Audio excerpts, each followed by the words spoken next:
Anime. Gotta love it.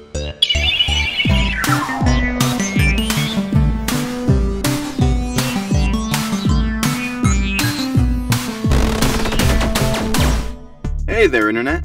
Vize here at the lovely yet uneventful Space Weather Observation Station number 7, reviewing the latest anime from Japan. Well, strictly speaking, I'm supposed to be observing changes in space weather patterns, but that doesn't happen very often, so I've got lots of time to kill.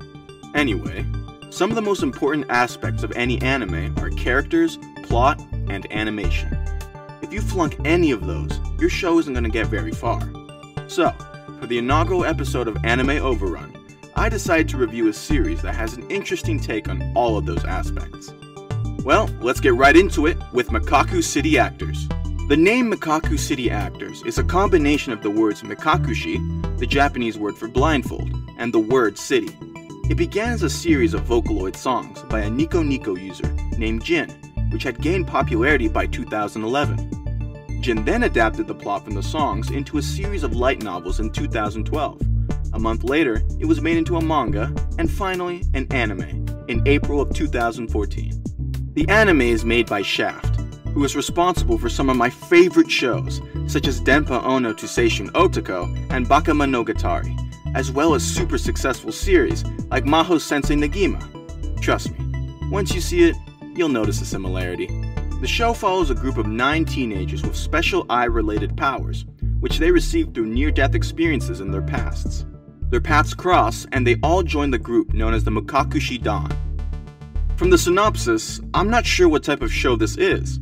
Usually, when a team of people have superpowers, they use them to confront a problem or enemy, but there isn't any mention of that yet. Well, let's give it a try, and hope things clear up as we go. We begin with a shot of gears and other time-related metaphors, as a mysterious female figure addresses our main protagonist. She seems sad, but not overly surprised that he seems to have forgotten her.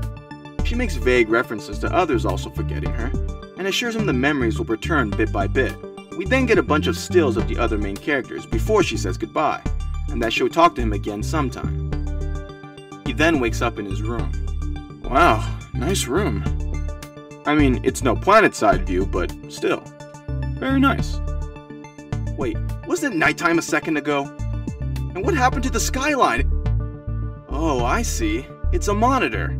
It turns out the character's name is Shintaro Kisaragi, and he's a hikikomori, in other words, a shut-in. He only has one friend, Ene, who's an AI program. I'm already seeing the Vocaloid influence. They then go into a mundane argument about sunblock, which Shintaro points out neither of them need. She then goes on a rant that Shintaro is boring, and stays shut in his room looking at forums and reviewing anime. Wow, that's quite a sad life he's got there. You be quiet. After being made fun of for a while, Shintaro loses it, and accidentally knocks his soda on the keyboard, causing it to short out, and somehow buys the sunblock in the process? Anyway, Ene then tries to make up for it by reassuring him while his mind drifts back to when they first met. 2 years ago, he got an email from an unknown sender which had Ene as an attachment. She's been annoying him ever since. Transformation sequence, engage!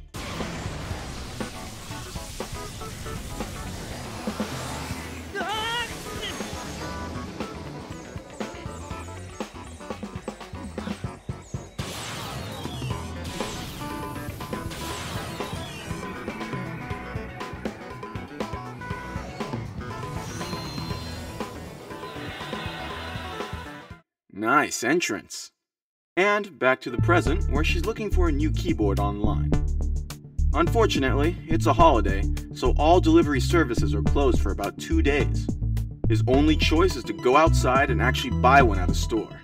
So, he trudges over to the store, complaining about the horrible heat. That's what you get for not wearing your climate control suit like me. They argue all the way to the store. In the process, Ene uses Shintaro's porn folder to blackmail him into going to the rooftop amusement park after they buy the keyboard. He agrees. Finally, at the store, he bumps into a mysterious girl who he'll probably never meet again, and quickly forgets all about her. Suddenly, out of nowhere, a bunch of smoke grenades are dropped, and a guy in a clown mask appears and knocks Shintaro out. I'm pretty sure I've seen that before. It turns out they're robbing the store and ransoming the customers. Just as Shintaro was worrying that the mall owners wouldn't be able to meet the demands of the kidnappers, he seems to get an idea for an escape attempt, but quickly shoots it down. This moment wasn't overlooked, though a fellow prisoner who seems a little too cool about the situation speaks up, casually wondering if they'll all die, and joking about it. This annoys Shintaro. The stranger then asks him if a distraction was provided for him, what the success rate of his plan would be. Shintaro answers 100%, which piques the stranger's interest. He refers to his friend Seto, who closes his eyes and then says they can provide a distraction. Shintaro loses his patience and yells at them to stop being so casual about other people's lives. This attracts the kidnappers' attention, leading to the heroic moment where Shintaro stands up to them.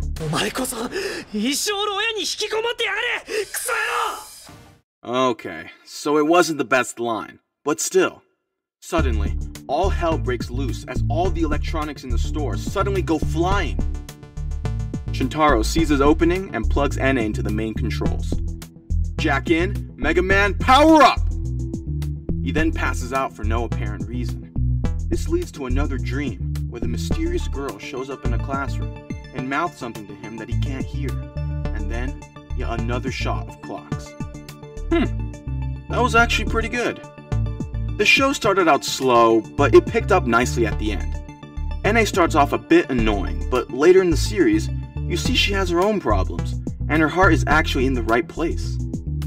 Shintaro's personality is really withdrawn and antisocial, but as the series goes on, he opens up a little and finds himself making friends. After episode 1, you start to connect with him a bit, but episode 2 follows a completely different character with a completely separate plot, so it's a bit off-putting. But trust me, power through episode 2 and watch episode 3. You'll see things slowly come together. Visual-wise, I'd give this show a 6.5 out of 10. The show is very pretty and colorful, and it definitely resembles Bakemonogatari's use of detailed backgrounds with bright colorful accents, but at times, it can be a bit over the top and make the show look a little cheap, and other times, it looks beautiful, so it's a little inconsistent. But hey, I appreciate the effort to give us something interesting to look at. One thing that really stands out to me about this show are the characters. Shintaro seems to be the main guy at the beginning, but many of the characters have their own episodes, and they all have very interesting backstories. But the group isn't free of tropes. You still have the clumsy moe maid type, the cunning fox face, the caring yet somewhat detached female leader, the sadistic female friend, and the socially withdrawn otaku character. But you can forgive that because of the relationships between them, and their interactions. They may be tropes, but they're very fleshed out tropes that you end up caring about. I give the characters a strong 8 out of 10. The plot is very mystery based, but even though there are big reveals followed by cliffhangers all over the place, you never feel disappointed with an episode. There are plenty of interesting mysteries, and there is a common enemy that eventually comes into play, but they don't completely control the show. There are many scenes where the characters are just relaxing and hanging out as friends, which is refreshing. In many anime, the premise has a tendency to drown out the characters. The creators are more concerned with showing how a character reacts to problems, and not how they interact with each other. For this reason, I give the plot an 8 out of 10. Overall, I give this show a thumbs up. Go see it, you won't be disappointed.